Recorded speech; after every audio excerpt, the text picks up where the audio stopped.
At the conclusion of what was a thrilling Four Nations Face-Off Championship, are several Colorado Avalanche stars ready to make the push for the NHL postseason now that they're ready to get back to the ice? Have the Nuggets found their postseason rotation for Michael Malone in 2025? And what would you, the viewer, the listener, the Broncos fan, consider to be your dream free agency NFL draft pairing for the Denver Broncos this offseason? If you could take one free agent from this year's pool and one first round draft selection for 2025 for the Denver Broncos, who would it be? All things to come on today's rundown. I want to start with the Four Nations Face-Off tournament. We saw the conclusion last night, which unfortunately, despite my rousing enthusiasm to try to channel my inner Herb Brooks and urge Team USA on to victory, the Americans fell short in Boston to Team Canada by a score of 3-2 in overtime. We had questions about whether or not the physicality and the angst that existed in their first matchup of the Four Nations face-off would carry over into the championship round. And as and I'm sure many of you speculated, by and large, it did not. Did it get a little chippy at times? Yes, but there certainly was no dropping of the gloves 3 times in 9 seconds to start the game. And I think both teams definitely played it smart as it relates to staying out of the penalty box. The United States fell behind a little bit early. Nathan MacKinnon, of course, it had to be Nathan MacKinnon who scored the first goal, right, for us here in Colorado to just further try to rip off our loyalties to the Colorado Avalanche watching the team play in the international format. But they were able to rally back. I had concerns about Brady and Matthew Tkachuk and how well they were going to be able to play. Playing a little bit hurt. It didn't seem by and large to impact them. I thought Connor Hellebuck did a pretty decent job overall of trying to stave off such a top-heavy, firepower-filled forward group for Team Canada. But ultimately, when you leave Connor McDavid open in space in overtime, bad things are going to happen. And that's exactly what happened. We saw Austin Matthews just be a little bit out of position as your center to go double a guy in the corner of the ice and leave not just anybody, but again, Connor McDavid, McJesus, open in the center of the ice for a high danger scoring chance. It's not going to end well, and it didn't end well. That's not to say that Adam Fox wasn't also out of position going behind the net when he probably should have stayed in front and maybe could have helped Austin Matthews not have to cheat over there. All being said, you can get into the nitty gritty of it. It hurt. It hurt to watch, but I think it hurt because it felt like it mattered. And that's something that we have not been able to say by and large for a lot of All-Star Week festivities across our 4 major sports. Now, my question is, can Nathan MacKinnon, Cale Makar, Devon Toews, key signature members of our Colorado Avalanche squad, fresh after getting up and rising to the occasion night after night, week to week during this Four Nations face-off on the international stage, can they keep that same level of intensity and momentum getting back into the NHL's regular season? Nathan MacKinnon was obviously named Four Nations MVP, having 4 goals across the 4 games that Team Canada played. And it was such a treat to be able to see, in my opinion, the greatest hockey player in the league right now, and I'll admit some bias there, in Nathan MacKinnon, be able to flex and exercise so much more of his scoring prowess, whereas with the Avalanche, he's just the ultimate distributor. He's kind of the center air traffic controller that's able to make the likes of his teammates more successful. And it helps, that's how you lead the league in assists. So it was great to watch that. But now as they get back to Colorado Avalanche hockey and these teams are going to hit the ice for their NHL clubs again, I do think it's a fair question. I personally am not too worried about it wouldn't be rust. It would more be almost like needing to decelerate, needing to cycle back a little bit. I'm not too worried about it. I think it helps that Makar and Toews specifically were able to play together. So that continuity and that familiarity, they're not going to miss a beat or skip any rhythm in that regard. And I think Nathan MacKinnon is a psychopath and he's wired to a degree that it's not going to make a difference. But I do think that this backstretch of the season is going to be important for the Avs because, again, like the Nuggets, they are a team that needs to be urgent about the need to make a Stanley Cup final run based on the way that their team is constructed. And they'll obviously be doing it without Mikko Rantanen. We have Marty Necas. here now. And I think it will be whatever happens in the regular season with Martin Necas as he's come over post pre-trade deadline. A lot of that's going to be washed aside or validated based on what it means in the postseason, because that's where the rubber really starts to meet the road and where his evaluation as the heir apparent, the replacement plug-and-play piece for Mikko Rantanen is going to be devised. I'm not terribly worried about it, but it is something I think that I will be monitoring, as we all will be, as these teams hit the ice. On the hardwood, the Denver Nuggets kept their red-hot streak alive, beating the Charlotte Hornets to collect their 9th straight win, which to my knowledge is the longest win streak under Michael Malone with Nikola Jokic on the roster. So the Nuggets are playing some great basketball, and it feels like from an optic standpoint and from a little bit of that fluidity standpoint, that same kind of connective tissue feeling, that connective synergy that they have, it's feeling similar. I'm not going to go so far as to say it feels the same. It's feeling similar to how it felt when they were gearing up for their title run back in 2022.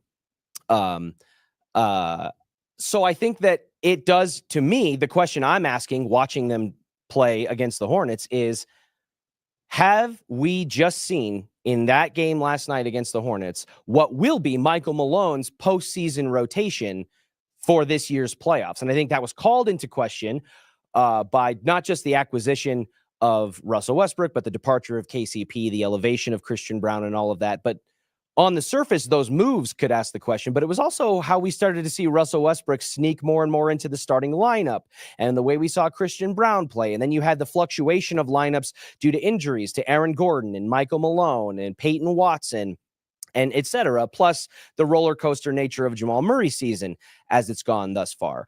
My thought watching that game was, I think this is what the playoff rotation is going to be. The only wild card is whether or not it's going to be Julian Strother, who lit up the the net last night, especially from the three-point range. He was confident and he was aggressive.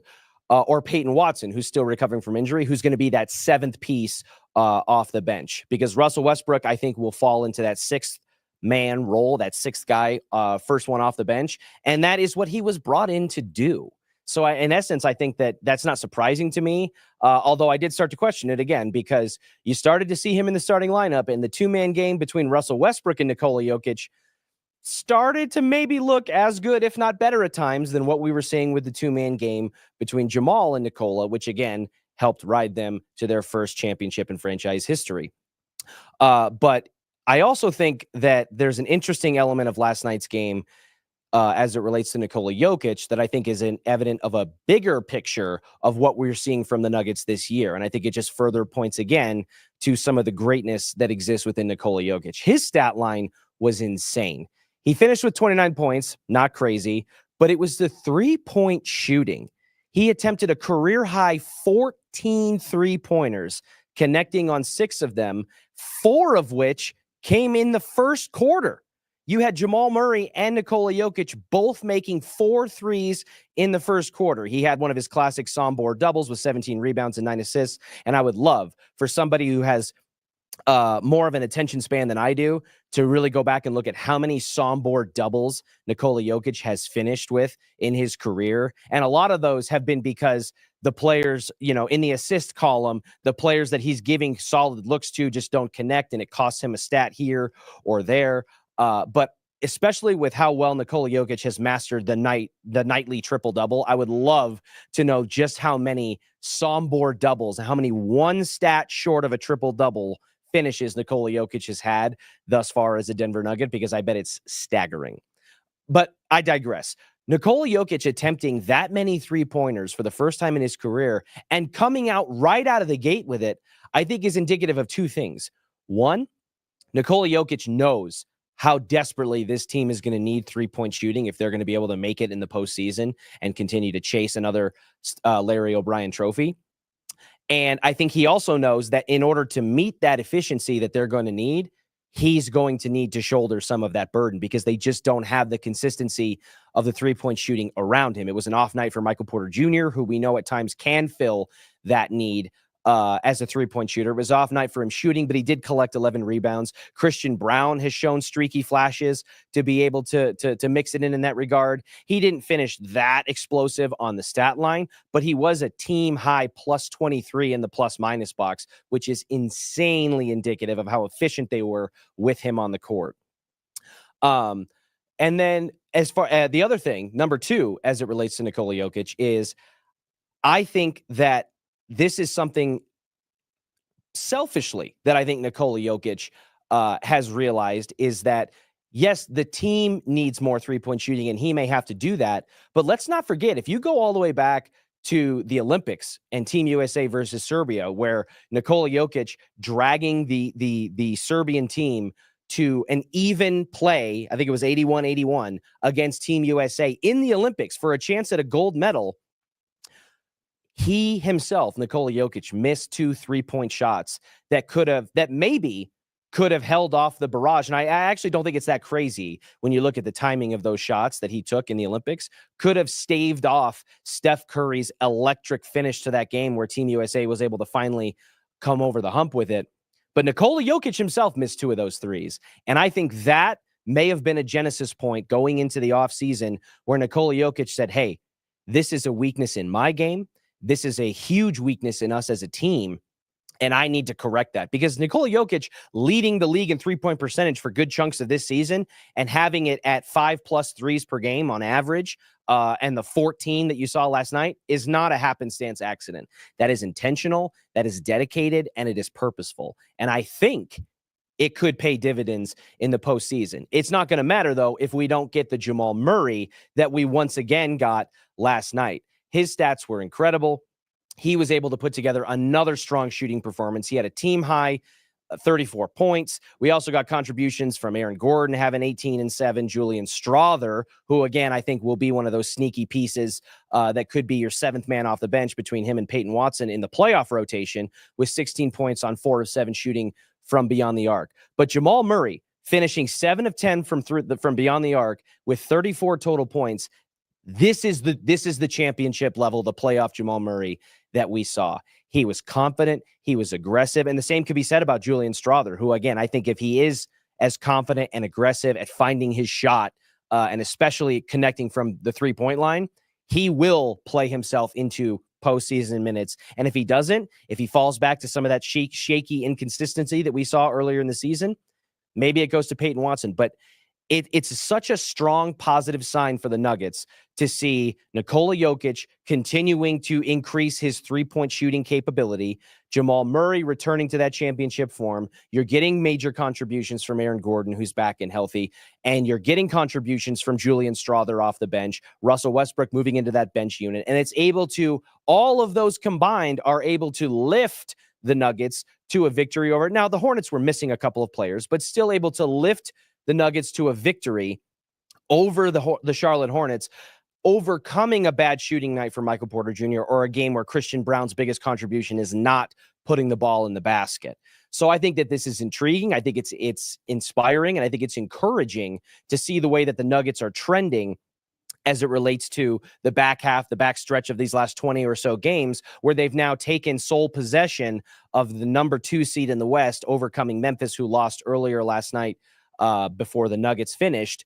So if you're looking at the Nuggets as a number 2 seed and they keep trending in the right direction, they're still 8 games back of Oklahoma City, so I don't know that you're going to catch them. But if you eat into that gap a little bit and you further establish yourself, you being the Nuggets, as the number 2 seed, I think we could maybe even see a little bit of a creep up in the Nikola Jokic versus SGA MVP conversation, and certainly make that a lot more close than maybe the last straw poll would indicate, where we saw SGA have 70% of the 100 first place votes among the NBA executives and et cetera who were polled.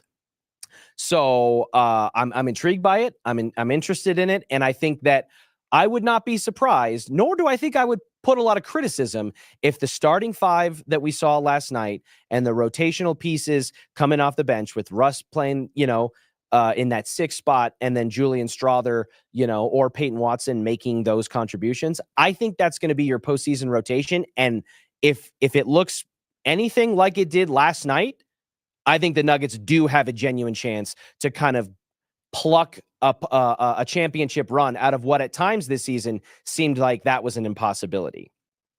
As it relates to the Denver Broncos, I've been excited to ask this question all morning because I've been thinking about it and I want to get your thoughts on it. When we're looking at the offseason and all of us, whether it's amongst our coworkers, our friends, when we're scouring the internet and online, I think we're all trying to put together the answer to a simple question. As it relates to free agency and the draft, who would our dream scenario be in terms of if you could pick one player in the free agent pool to be able to pull off the open market and one player in the first round of the draft? So you're not going to address every need with two players, but I think that this exercise is interesting because it allows you to identify what you and I think are the biggest needs for the Broncos and what the best path is to accepting them. So I want you to think about that. Please feel free to accept it or to inject it into the comments. I'd love to go through some of those at the end of the show if possible. For me, I actually think that and maybe it's just because I woke up on the right side of the bed this morning, I'm thinking a little differently than I think I had previously as it relates to where I want to go with these early picks. And I think in free agency, a great opportunity for the Denver Broncos to be able to bolster their roster and address, while it may not be the most pressing position of need, but it is an important one, in my opinion. And it's on the defensive side of the ball, not the offense. I think it can be easy to be blinded by the need to put skill position players around Bo Nix and to be able to kickstart a run game. And there's a lot of options there. For me, on my wish list, I'm interested in going inside linebacker in free agency. I think names like Zach Bond out there for the Philadelphia Eagles, I think he would be an incredible piece to be able to bring in. Now, Philadelphia is probably going to want to retain him, and I understand that. So if that was the case and he was off the board, I would happily look at a Nick Bolton for Kansas City, somebody who is the central nervous system for that Kansas City Chiefs defense, which was a large reason why they were able to once again make it to the Super Bowl. And while it didn't work out their way in pretty dramatic fashion, the fact that the Chiefs defense has become the focal point of that team, not Patrick Mahomes and the offense, as they've kind of struggled here and there to find some of that same connective tissue. Nick Bolton is a name that would seriously intrigue me. And then as it relates to the draft, I think I would be very interested in zagging a little bit and not going tight end, not going running back, but actually going defensive tackle. Tyleik Williams is a guy out of Ohio State who is projecting to be kind of in that late first, early second round pick range, at least right now. And a lot of this stuff could change. But after talking to guys like James Palmer and listening and reading the likes of Daniel Jeremiah and Todd McShay and Mel Kiper and all of these draft prognosticators who are out at the Senior Bowl, out at the Shrine Game, who are going to all of these different cities and evaluating all this talent, and the consensus being so strongly in favor of the defensive tackle quality depth in this class, I am not opposed to the Broncos leaning into that and using that first pick to potentially fortify the defensive line and replicate a similar kind of model to the way that the Eagles have built their roster. And we saw what the Eagles front four specifically did to just chew teams alive in the center of the offensive line there. Because let's not forget, yes, we need Bo Nix to progress. Yes, we need to develop a run game. And yes, we need to put players around Bo Nix that can help give the offense a little bit more spark and consistency. But we still need this Broncos defense to be the Broncos defense that we saw for big stretches of the season. If Bo Nix and the offense take 2 or 3 steps forward and the defense takes a step or two back, that minimizes or mitigates some of that effect. So while defensive tackle might not be the sexiest first round draft pick, I think you're going to see maybe two of them go in the top 10 or 12 picks in the NFL draft. And I think you could see another 1 or 2 potentially go on the back half of the first round. And I am okay with the Broncos, who are not picking in the top 10. Where I think it can be sometimes easier when you're picking in the top 5, top 10, because of not just the players and the pools and the talent you have available, because so few players have got off the board. But I think it makes it a little bit easier to navigate which position and which direction you want to lean into. So for the Broncos, picking on the back half of the first round, I'm intrigued by the prospect of a defensive player, or specifically a defensive tackle, which could end up being a sneaky need for the Broncos. Maybe not necessarily this offseason being super dire, but next year, the year after, etc. And then inside linebacker, I think, is a perfect free agent acquisition, somebody who you can step in right away and kind of be the heartbeat and the connective tissue of that defense, and shore up that squishy spot between what was a solid pass rush in front four and a solid secondary by and large, especially on the outsides, in Pat Surtain and Riley Moss. So that's kind of where my head's at. The beautiful thing about this is that I could wake up tomorrow or next week or a month from now and feel a little bit differently, or the way that the board falls could impact that. Because I'll say this, with the announcement that Zach Martin, the outstanding offensive lineman for the Dallas Cowboys, is retiring, I think that's definitely going to impact how the Cowboys approach this draft. And it may mean that Ashton Jeanty, the running back, who seemed like a pretty solid pick for the Cowboys if they didn't have other positions to worry about, like an offensive tackle, would be there, and it would prevent him from falling far enough for the Broncos to go. Now I'm not so sure. Now I'm not so sure that the Cowboys don't go offensive line with their first round pick at number 12, which would allow Jeanty, because of the teams in between there, to really fall back a little bit further. So I guess because there's levels to this, like I said, if Zach Bond would have been the first name at inside linebacker for me, but if he wasn't available, I think Nick Bolton is a good secondary choice there if you're looking at that position.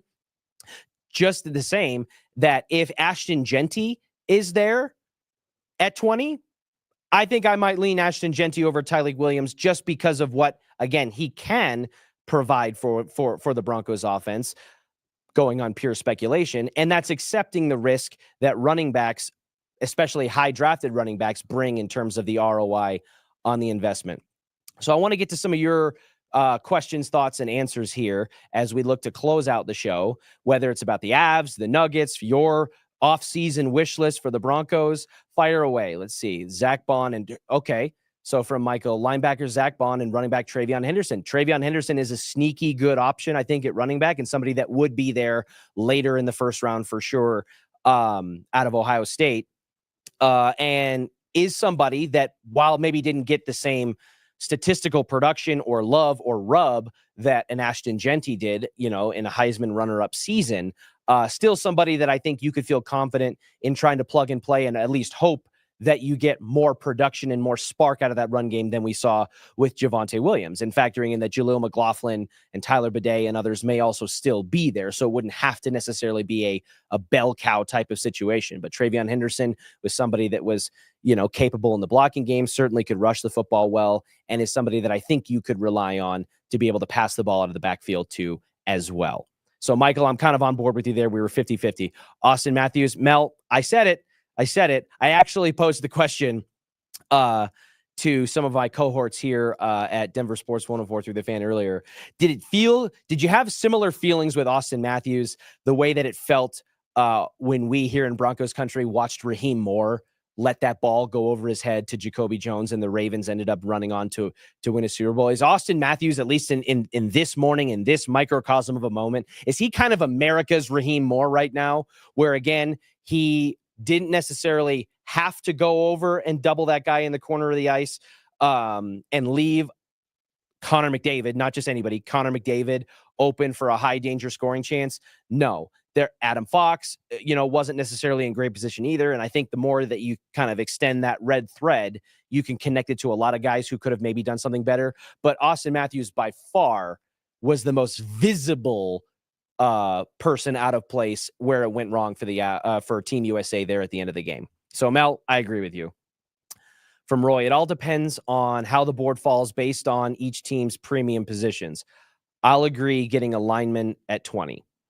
Okay. Yeah. Again, I just don't think that, there is definitely a lot of groupthink in society and in sports, and narratives can be kind of pushed that way. But I just don't think you can have this many collective minds, respected voices and opinions in and around the National Football League, talking so highly about the defensive tackle quality of this draft, and have it not at least be close to true.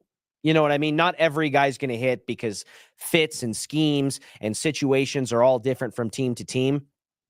But and I agree with you there, Roy, that it does depend on how the board falls. Like I said, if Ashton Genty falls all the way to 20, like Daniel Jeremiah had in his mock draft, and had the Broncos actually not taking him and taking Colston Loveland instead, and if that happened and they took Ashton Genty instead of, a defensive tackle or a defensive lineman, whatever, I would be okay with that, because you have to react in real time with those situations. We saw that literally happen with the infamous 2018 draft with Bradley Chubb. They chose Bradley Chubb, or at least they said in hindsight, because he fell to 5 and they never thought he would be there for them to pick. And it cost them to pick Chubb over Josh Allen. And the rest is a very painful history, although less painful now that we have Bo Nix. So I appreciate that insight, right? Mel, do you really think MacKinnon, Makar, and Toews play well in Nashville tomorrow, especially after all that celebrating? I don't know. If you had to make me pick one player out of that crew that I think would, it would be Nate, because like I said, he's a psychopath and he's just wound so tight and wired that way. But I do think it's a concern, and I think it's less about, like I said, their connective tissue and their ability to kind of transition back to the Avs after playing for Team Canada. And it's more just about when you can only rev the emotional engine so many times before you have to throttle down. Right. And every game of this Four Nations face-off just felt like it was threading the needle to the max. And these guys cared so much and put it all out on the line night after night. And it doesn't feel the same against a team like the Predators when you're coming back to your NHL bubble, to have to play those games. So do I think that those three will play well? I don't know. I don't think that they'll play horrible. And if there is a little bit of a rebound, emotionally and energy wise, I think it will be relatively short. And I think, again, it helps that two of those three in Makar and Toews played together, and so it's like they can lean and anchor on each other in that regard. So I guess we'll have to find out. We'll have to wait and see. And it's something I'll be keeping an eye on this weekend. I'll be keeping an eye on the Nuggets as they get back on the hardwood again very soon. And I can't wait for more prognostications and predictions and projections to come out about the NFL draft and free agency and all these different ways that the Broncos can attack what I think will be one of the more pivotal off seasons for them in recent franchise history. I thank you all so much for joining me, and I will see you all at the same time, same place tomorrow. I do what I love what I do. Second nature to put in the work.